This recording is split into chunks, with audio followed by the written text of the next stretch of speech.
नमस्कार, TV 20 news के इस बुलेटिन में आप सभी दर्शकों का स्वागत है। मैं हूं अशोक वर्मा। देश व प्रदेश की तमाम खबरें देखने के लिए बने रहिए हमारे साथ। अब नजर डालते हैं खबरों की तरफ।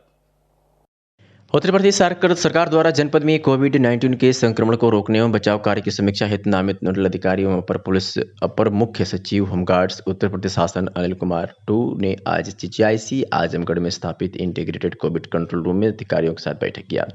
अपर मुख्य सचिव ने संबंधित अधिकारियों को निर्देश देते हुए कहा कि जनपद के सभी तहसीलों, ब्लॉकों, ग्राम पंचायतों, ग्रामों एवं शहरी क्षेत्रों में लगातार सैनिटाइजेशन एवं साफ सफाई कराई जाए। उन्होंने कहा कि सभी स्थानों पर एंटी लार्वा दवाओं का छिड़काव करावें तथा नालों नालियों की सफाई की सुनिश्चित करें। अपर मुख्य सचिव ने कहा कि डोर टू डोर स्क्रीनिंग एवं सर्वे किया जाए।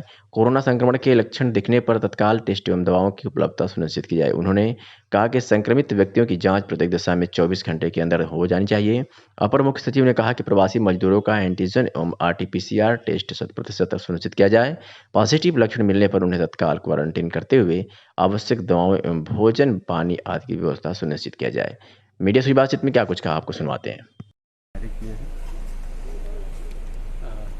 यहाँ पर आकर के कोरोना का जिस तरीके से उससे मैनेज करने के लिए, उससे निपटने के लिए जितने कार्य किए जा रहे हैं उनकी समीक्षा की है और उसको किस तरीके से और बेहतर तरीके से किया जा सकता है इसके निर्देश देकर के प्रयास किया है कि सारे जो भी मरीज हों, दुर्भाग्यवश मरीज हो जाएं, उनको बेहतर से बेहतर सुविधा मिल सके, ऐसा हमारा प्रयास है। अच्छा सर, खासतौर पे आजमगढ़ में जिस तरीके की सुविधाएं की बात की जा रही, चाहे ऑक्सीजन प्लांट को लेके हो, चाहे दवाओं की उपलब्धता को लेके कही गई बातें हैं, उसमें कितनी और इम्प्रूवमेंट रही है? अभी जब से बीमारी प्रारंभ हुई है, सेकेंड वेव जब से आया है, तब से ऑक्सीजन की उपलब्धता भी बढ़ा ली गई है, तब से बेड्स की उपलब्धता भी बढ़ा ली गई है और वर्तमान में ऑक्सीजन और बेड्स दोनों पर्याप्त स्थिति में हैं। बाकी दवाओं की भी जितनी भी डिमांड आ रही है, मैंने सारा डेटा देखा है, तो उसके मुताबिक मौके पर भी जाकर के देखा है, पूरे इंटीग्रेटेड कंट्रोल सेंटर में जितने कॉल्स आ रहे हैं उन सबको भी देखा है, पूरा स्टडी किया है, तो उसके मुताबिक वर्तमान में तो इनकी व्यवस्थाएं उतनी हो गई हैं जितनी की आवश्यकता है, उससे कहीं अधिक उपलब्ध हैं। अब आवश्यकता है कि जितना हमने काम किया है उसको हम सुचारू रूप से चलाए रख सकें और बराबर जितना और काम चल रहा है उसको बनाने के लिए ऑक्सीजन प्लांट्स लग रहे हैं और ये सब कर रहा है, उसे जल्दी से जल्दी इम्प्लीमेंट करा करके और पूरी तरह से फंक्शनल कर दें। ये प्रयास और ये सुझाव मेरा कलेक्टर साहब के लिए है। अभी तक जितना भी कलेक्टर साहब ने काम किया है, मुझे कहते में संकोच नहीं है कि बहुत अच्छे से मैनेज करने की कोशिश की है अपने रिसोर्सेज में, और चाहे निगरानी समितियों के जाने का हो, चाहे दवा के बांटने का हो, काफ़ी अच्छा काम करने का प्रयास किया है। मैं जहाँ जहाँ भी गया हूँ मुझे ऐसा देखने को मिला है।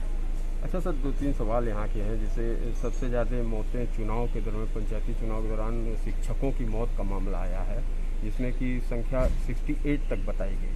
BSA और शिक्षा विभाग इसको उपलब्ध तक कराने में असमर्थ है और परिजन से लेके और सारे विभाग में ये कौतूहल मचा है, आंकड़े तक नहीं दे पा रहे हैं। अगर आंकड़े तक भी नहीं है तो पहले तो आपको ये संख्या कैसे पता है? वो इनके शिक्षकों ने दिया है, जो शिक्षक संघ ने जो आंकड़े काम कर रहे हैं, इस पर माननीय मुख्यमंत्री जी भी पूरी तरह से संवेदनशील हैं और उन्होंने भी पूरे आंकड़े देकर के जितनी भी इसको कल की VC में ही ये कहा है कि जहां पर जितने भी इस तरीके से हैं और अगर हमें कहीं पर नियमों में परिवर्तन की आवश्यकता है तो नियमों में परिवर्तन आवश्यक करते हुए भी उनको जितनी भी सुविधाएँ हमने देने का वायदा किया है वो सारी सुविधाएँ उनको जल्दी से जल्दी पहुँचें, ऐसा प्रयास है। अच्छा सर, सबसे बड़ा सवाल अभी गांव की तरफ जो इन्फेक्शन आ रहे हैं, गांव की तरफ की बातें आ रही कि गांव की तरफ ध्यान है, व्यवस्थाएं भी उतनी पर्याप्त नहीं हो पा रही, उनको मुहैया कराने के लिए आप लोगों ने कोई और नए तरीके से रखी है कि जो गांव में पेशेंट हैं या पीड़ित हैं उनको प्रॉपर इलाज मिल सके? नहीं, बिल्कुल, इसके 2 तरीके हैं हमारे पास में। एक तो गाँव में सारी निगरानी समितियाँ हैं और सर्विलांस कमेटी हैं, तो पूरी सर्विलांस टीम हमारी करीब 3800 सर्विलांस कमेटी हैं पूरे जनपद के लिए। पूरे जनपद के इसका मतलब है कि हर सर्विलांस टीम के पास में करीब 250 परिवार आते हैं, तो उनको सारे 250 परिवारों में जाकर के ये देखना है कि किसी कोई लक्षण हैं, और अगर लक्षण हैं तो लक्षण दिखते ही उन्हें मेडिसिन किट उनके पास उपलब्ध है तो मेडिसिन किट उन्हें उपलब्ध करा देना है। तो यहाँ तक का तो काम उनका हो गया और उसके बाद फिर उनका टेस्ट फैसिलिटेट करना है। तो अभी हमने पूरी रणनीति इसकी बताई है कि कैसे हम उसके 24 घंटे के अंदर अंदर उसका टेस्ट करा लें, ये भी हमने पूरी इसकी रणनीति बना ली है, जिससे सभी के टेस्ट भी हो जाए। और अगर टेस्ट उसका पॉजिटिव आ जाता है तो उसका डेटा हमारे पास स्टैंडर्डाइज्ड पोर्टल पर आ जाता है, इंटीग्रेटेड कंट्रोल सेंटर पर उपलब्ध हो जाता है। और फिर उसका स्वास्थ्य कैसा है, निरंतर उसकी प्रोग्रेस पर एक नज़र बनाए रखना, और अगर उसे ज़रूरत पड़ती है किसी भी स्टेज पर और सुविधा की, ऑक्सीजन की या हॉस्पिटलाइजेशन की या और किसी चीज़ की, तो निरंतर यहाँ से जो कॉल जा रहा है इंटीग्रेटेड कंट्रोल सेंटर से वो हो सकता है। अब दूसरी बात, यदि किसी व्यक्ति को वैसी कोई तकलीफ होने लगे और निगरानी समिति जब तक उसके पास नहीं पहुँची है, तब वो क्या करे जी। तब उसके लिए एक हमारे पास कंट्रोल सेंटर का नंबर है, कंट्रोल सेंटर के नंबर पर वो अपना कॉल करे, और जो भी उसकी समस्या है, हम कंट्रोल सेंटर्स के नंबर के लिए भी हमने पूरे इनको CDO साहब से आग्रह किया था कि वो सारे जितने उसके एक शॉर्ट अपना बोर्ड बनवा लें, उसका प्रचार प्रसार भली भांति कर दें, जिससे कभी भी उसे राह चलते हुए नज़र आए तो उसे पता पड़े कि हाँ, ये नंबर्स हैं जहाँ से इस पर बात की जा सकती है, और मेरी कोई भी उस पर मदद, किसी भी समस्या में कोविड के रिलेटेड जो भी कोई समस्या होगी उससे मुझे पूरी मदद मिलेगी। तो सारे नंबर्स उसके जहन में उपलब्ध रहें, उसे वो नोट कर सके। तो कॉल करेगा तो यहाँ से उसकी जिस किस्म की भी समस्या होगी, उसे मेडिसिन की ज़रूरत होगी, उसे अस्पताल की ज़रूरत होगी या ऑक्सीजन की ज़रूरत होगी, तो सारा का सारा फिर कंट्रोल सेंटर से उसका इंतजाम किया जा सकेगा। ये व्यवस्थाओं के लिए हमने पूरी अभी रणनीति बनाई है।